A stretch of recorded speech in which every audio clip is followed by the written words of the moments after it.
Hi, I'm Elaine Dyer, and between 1991 and 1995, or around about then, I was the Training and Development Coordinator of AVP Aotearoa.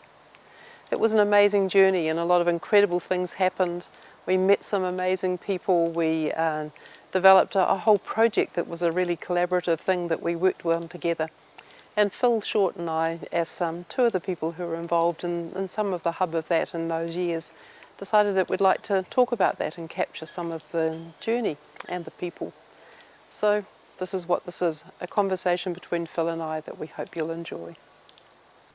My name is Phil Short, and I belong to the Quaker group that are in New Zealand called the Religious Society of Friends, and we have interest in all kinds of things that some churches wouldn't bother about, and one of them is caring for people who get into trouble, and we've taken an interest in prisons.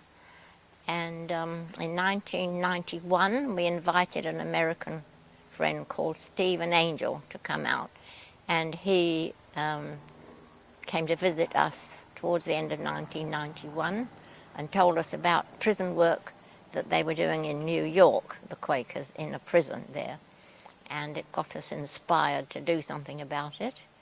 And it wasn't very long before we got in touch with Elaine here, who could help us to do just that.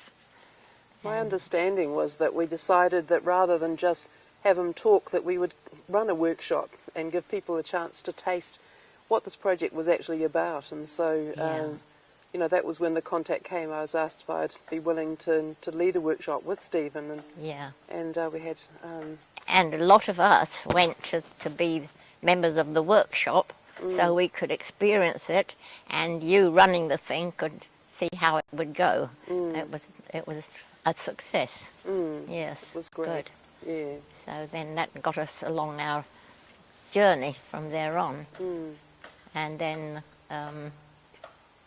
Steve Angel helped us to learn how they did it in New York. He went away for a while and came back later. And we sent Elaine to America. That's right, to learn about the whole thing. The whole thing, yeah. Yeah. That was very useful. You went to some workshops there. I did, I was, yeah. It was amazing when I did that first workshop that, you know, because I've been working in prisons for 15 years at that stage, nearly 20 years. Yeah. And, but when I did the workshop, something just really touched me, you know. I got very inspired by it, and was able to, you know, when I sat at the end of that workshop, and there was a little exercise that Stephen asked us to do, to just be quiet inside ourselves and then think about where would we want to go from here, and this very, very strong, you know, voice inside me just said, you know, this is it. Give your time and energy to this, so that every man and woman who you want, you know, who wants to do it in New Zealand in prisons, you know, can have a chance to do that. And so I said yes to it. Very nice. I never really realised the implications of what it would be to say yes to that. But and it was a great thing for us as Quakers to have Elaine with us, because not being a Quaker, but she had all the right approaches and ways of dealing with people and so on. And so the Alternatives to Violence project started out as a Quaker project. Then as time went on, it became its own thing, didn't it? Yeah. And yet it was always a partnership. I think that was what I loved about it, compared to a lot of the other exercises and workshops and things that were around and available in the community, like some of the anger management type things and that. But what I loved was that the Quaker presence brought a real sense of spirit to what we were doing. Yeah, because Quakers know that there's something, we call it something of God in every person, so however bad they might have been for having to go to prison, we know there's a real person there, and that's how you approach people, not being sorry for them or think they're, you know, no good or something. Quite not like that at all. And so when you came along, then we could get really going. Yeah, it was a wonderful partnership. Yeah. And you know, really want to acknowledge Peter Watson and Esther Cowley Oh, as well yes, for indeed. you know, their support in that first workshop, and then all of the incredible people, Quakers and non-Quakers. You know, well, I think we brought our networks together, didn't we, Phil? Yeah. To really make it work Yeah. and set it going. And of course it was a great thing that for the very first workshop we became the people at the workshop, because you had to start on something, but it was a great thing that we could have the experience and know what it was like, and then we knew how we could, what value it was going to be, terrific value in the community. Yeah. Well, we also invited a lot of people who were involved with the prisons to that first workshop they did. as They well. came. And yeah. you know, I think of my friend Pearl Ormsby, you know, who came and she just loved it, and you know, got a real glimpse of it. She was someone I was working with out at Manukau, and you know, like her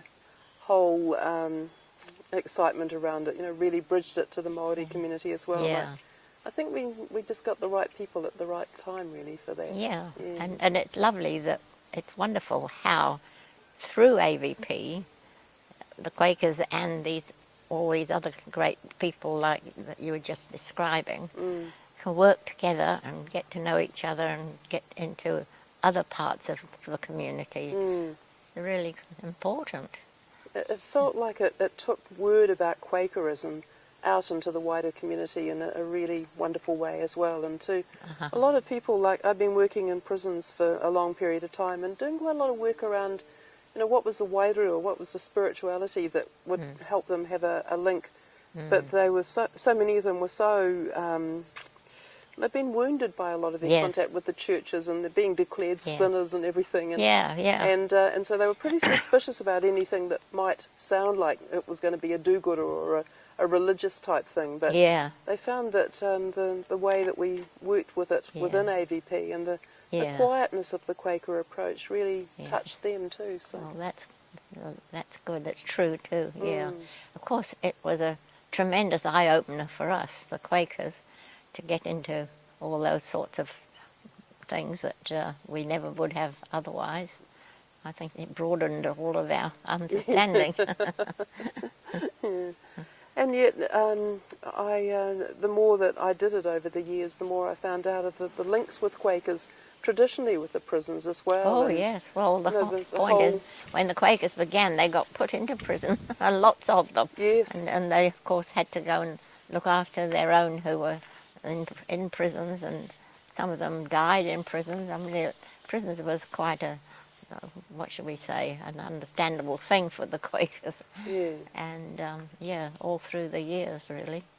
And their commitment to social justice and everything as well. And, absolutely. And I loved that the whole project started getting real ground in the time of the Vietnam War protests and things in the States, and that the number of Quakers who were suddenly in prison then, who were, you know, good middle class folk who had never been inside prison but passionately believed that fighting wasn't the way to do in resolving conflict, and so that they were ending up in prison, and it was by that really intimate connection that they realised that they could offer some skills to the prisons. And so, you know, in the mid-70s, that was when the whole project got underway, wasn't it? Right.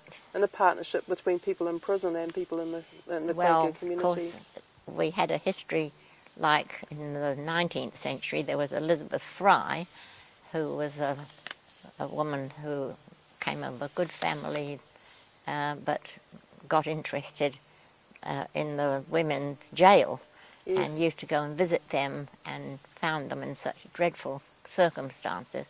So then she started to teach them to read and all sorts of things, and then when some of them were being sent over to prisons in Australia, she would go and see them off on the boat, and every woman was given a bag of useful things. To sew and things. Ah, right. So when they got there, they had already made something on their way, and they had some skills that they could use. So that's old history now. Yeah.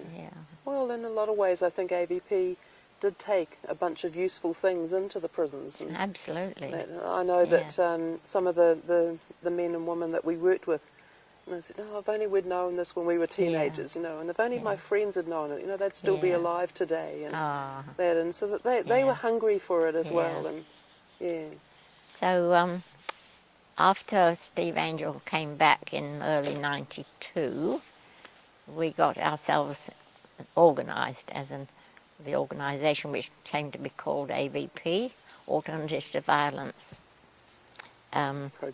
Project Aotearoa, and gradually it started in other parts of the country, but in the South Island it didn't come off terribly well because there weren't very many people who could take it on, but it's been a great thing. Well, and AVP now stands alone, of course, doesn't belong to the Quakers. It still has that relationship, though, doesn't it? Yes, Which is goodness, really yes, important. absolutely. I know when Steve came back, he and I ran, and this wonderful man, Robert Martin, and Robert was this very slick kind of inmate from in New York, and he'd been a bit of a gang person within New York and the street life and everything, and he'd gone to prison, and he'd got involved with the project, and he was this beautiful African American man with, you know, really beautiful dreads, and, you know, he wore kind of very unusual clothing in those times, you know, like jeans with big rips on the knees, and then, you know, almost lurex tights underneath, you know, like kind of shiny blue tights and things. And you know, he came out and Steve Angel arranged for him to come. We had all sorts of dramas getting him through the customs when they realised he'd been someone who'd been in prison as well. So we had to really keep our fingers crossed for a while, but we went into maximum security prison where I'd been doing a lot of work already anyway, and a group of men did the first workshop with us, and Esther was part of the team as well, and it was just amazing, the excitement that the inmates had about doing that workshop, and the sense that this was something that they could really you know, work with as well. And I think it had a very big impact on Stephen and Robert as well, and particularly being alongside the Māori inmates, and, you know, having a lot of the you know, karakia and different things explained to them. They got a real glimpse of what the spirituality was like in this land as well. And then Steve and I, Robert left, and Steve and I took off and did this whole big tour around the country, and went down to Hamilton and Wanganui and Wellington and Christchurch. But of course, to run a workshop for AVP, you need more people than just you two. So you gathered in some good people who could work along with you to run the thing. We ran a training, didn't we? Yeah, we ran training for trainers and all that sort of thing. We got a good lot of people trained up to run AVP workshops. It was really a marvellous thing that we could provide it for so many people. And it was a lot of people. I was sitting last night reading those things, and I was reading that, you know, the first year we had probably around about 260 people do these workshops. The next year we had 400, and, you know, and then from then on we were doing about 50 workshops a year. Amazing. And it was so great to be able to train other people to be able to run workshops, so it wasn't dependent on you know, myself and some of the other key people like Peter and Kiri and Jan Marshall were the first team leaders who worked with us at that time, and then we expanded it out to Ralph and Debbie and, you know, a number of others who then kind of started taking it out.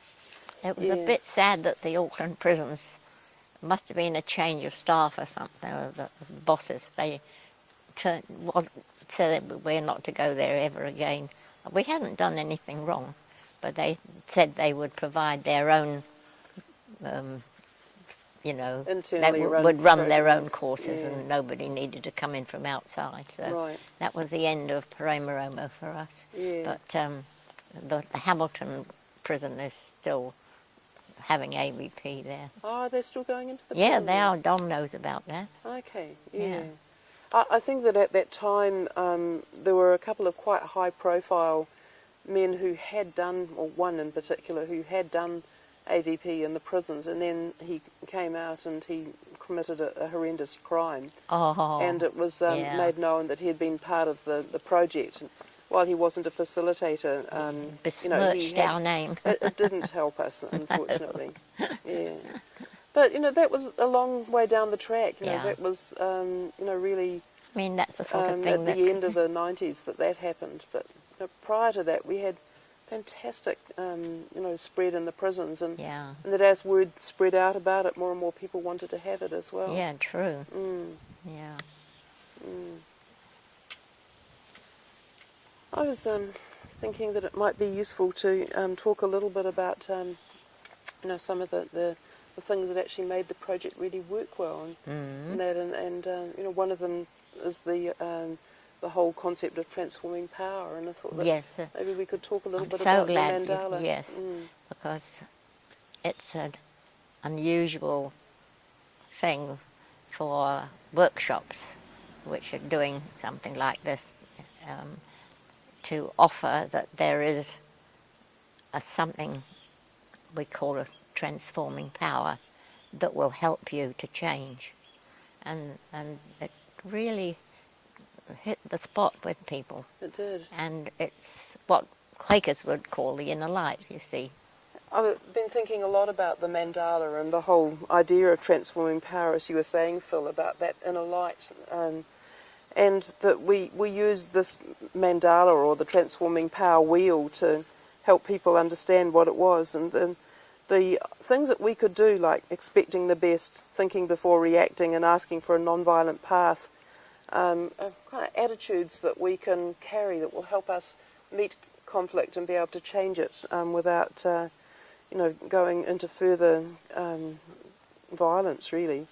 And then the inner circle, about the equal thing of respecting for ourselves and caring for others, and that those two being exactly the same, so that we weren't running around looking after everyone else and forgetting about ourselves, or only thinking of ourselves and not thinking of others.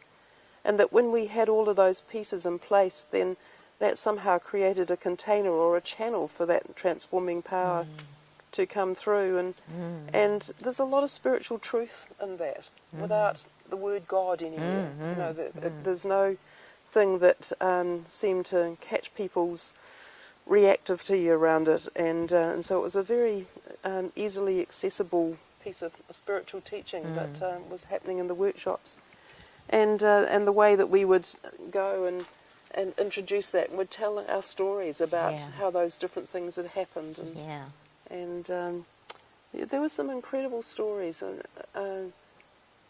one of them I remember was told by a man called Dashing Dave in Aotearoa prison, and he talked about how he had been put into prison because he had actually been involved in murdering a man that this woman had told him had abused her child, and so that he and a friend had been kind of really conned by this woman to think that they would be saving her child if they could get rid of this man, and so he went into prison, on a very, very serious charge.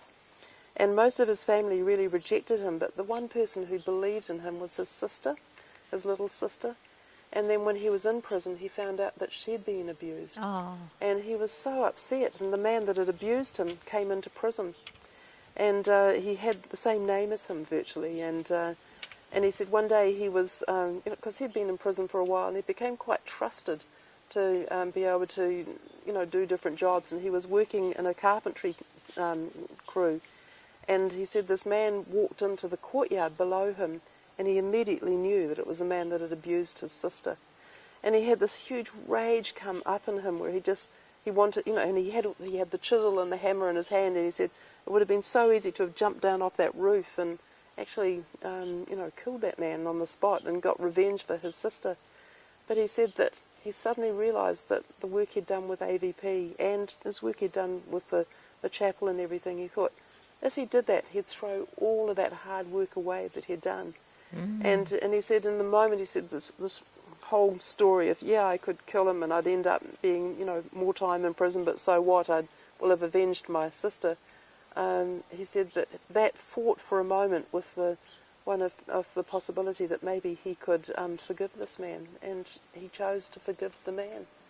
And then he was in the chapel when this man again came in, again this, enormous pain came up, and then he just decided, okay, the things he'd learned in AVP about speaking his truth from his heart, he'd do that. And so he just stood in the chapel and he just really spoke to the man and spoke about his pain and the person that he'd loved that this man had hurt, and his own struggle, and then his willingness to try to find a path of forgiveness. And he said, really almost everyone in the chapel was crying at that point, and he said that it began a relationship with this man where, both of them started to learn and heal together. And yeah, it was, like things like that were really remarkable moments that, people were having that had never before thought of how they could do things differently. That broke them out of the cycles of hurting others and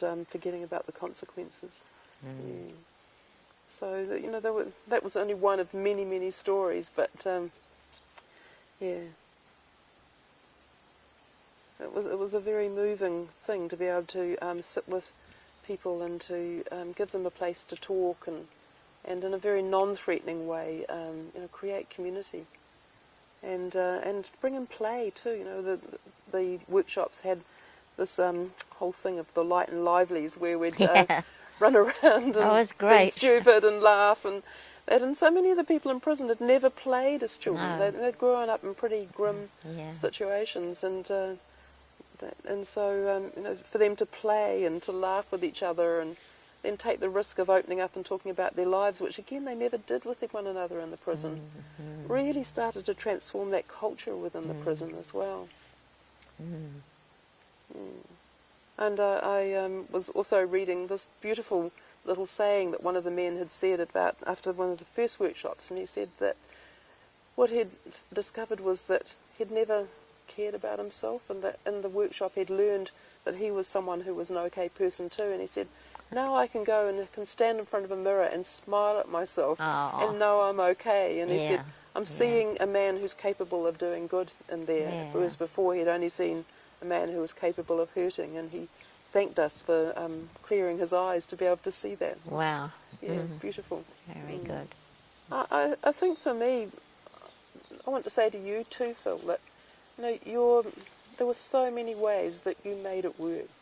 I was looking through the many years of work that we did together, and how you were always there backing me and the group up, and so that your quietness and your ability to really listen to all sides and situations, and help guide us through some quite turbulent times sometimes as we were getting the project set up. Absolutely. Was such a gift. But we had to have an organisation, and that was where I was able to be useful. Yeah, true.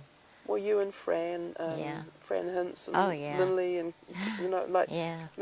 I was thinking of who did our accounts for us for all of those years as well. Eric Thompson. Eric, of course. Like that. No longer alive. No, but like the gift of us kind of social justice activists, coming alongside, you elders from within the Quaker community was such a gift to us and our work, as well as it being a gift back to the Quakers. Very expanding for all of us, wasn't it, really? It was, yeah. Yeah. And, the networks, I'm thinking of David and Patricia down in the Waikato, and then the, Myra and the others down in Wellington, Ralph, of course, and Heather, and and then the others down in Christchurch as well. That the Quakers somehow kind of put the foundations down for the project to grow. Yeah. Yeah, that's great. And then there was all of the links back and forward between the states and here as well. And that was important. Yeah. You mentioned me going and training over you read. In the States. And I was actually trained by inmates in a prison to run the workshop, and that just felt so incredible to really see the empowerment that the project would bring into the prisons. And you were trained by people who had been trained who were prisoners. Yes, that's right. What an experience. Huh? It was incredible, Really something. And the gift of being able to see it really working in the prisons and see how much it was valued as well. And we can put the picture in a moment, but to go to the place that the whole project started in, and to meet the men that had been involved with it, and this artist That was really something who painted for you. this picture. He'd been in prison for 35 years. Wow. And he did this beautiful picture. Oh yes, let's see. The card that they created for us to bring back, and it was given to me to bring back here with the image of America and this little white dot for Greenhaven, linking through AVP to Aotearoa, Isn't that and lovely? he found an atlas and got the picture, and he missed off Stewart Island, but and the beautiful imagery of the project being able to melt the prison bars and and the hearts the connection of love, and yet the woundedness too, the barbed wire going through the wounded hearts, and yet see this dripping there. And yet the beauty that could grow, and the seeds Tito, that it could come. says. Tito was his name, and I think that was the other gift of it, was that it was open to all spiritual paths or none. It was a very inclusive way of working. So it's an incredibly rich journey, and then of course in New Zealand, our artists as well. There's a man called Heiko Biddle who did these designs for the newsletters, and he also designed this picture on the T-shirt, and during the workshop he kept on disappearing away from the workshop and in the breaks, and I think, what are they doing up there on the stage? Because it was in a bit of a hidden area, and each time I'd go up they'd quickly put things away in a box, and I was thinking, no, is this something I should comment on or not? Participants in the workshop? Yes, this was at Waikeria, and then at the end of it they presented this with this beautiful, beautiful painting which we had made into our T-shirts, and we use them as cards and everything, and they spoke of the figures on the sides being the men and women from the four directions who come together to create community through the workshops, and these were the men facilitators and the women facilitators, and in the middle was transforming power and the love that brought everyone together. And I see. It was such a beautiful gift. Lovely. That was done for us. So this is my favourite T-shirt. It's got pretty faded now, but I've worn it off around the world. And very nice. And it's wonderful. And of course, with the blessings of AVP and Aotearoa, was able to travel with Steve and Ben Norris to take the project to South Africa and Kenya and Uganda, and well, you got to those places. Yeah, got out into the world, and later set it up in Tonga, and even later in Hong Kong. And oh wow! So, and at the time when we began, it was probably in around about 3 or 4 different countries: Canada and America and Costa Rica and Ireland, England, Australia, and us. And now it's in around about 40 different countries. So it's really spread around the world. Yeah. And yet the respect that was shown for what we'd done here internationally was really a great treat too. Yeah. So maybe just say a little bit to close. Yeah? Well, what can we say? Yeah. Well, I know for me, I really want to acknowledge that this was a team effort.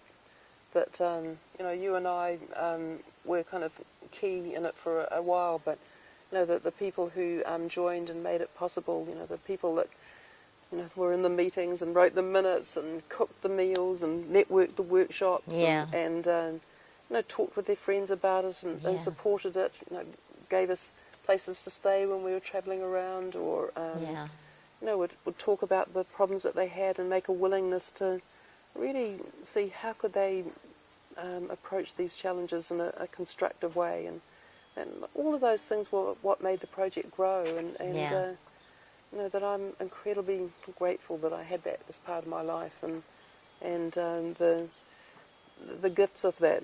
I really believe that the era for the Joan of Arcs or the Lone Rangers, it's gone past, and that it's a team effort that makes change in the world, and this was a project that really did that for me.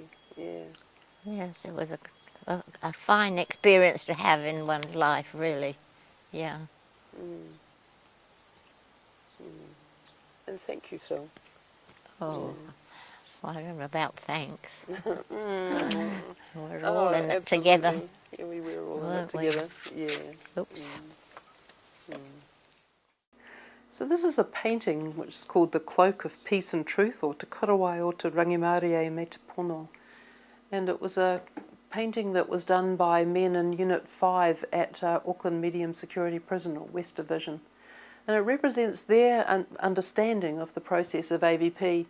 So the face and the torrent of energy that comes out from that being is representing the challenges that people have to face in their lives, and that often will really damage them, and particularly damage the fragile inner child that gets swept away in that and becomes hardened and you know, like kind of angry with the world.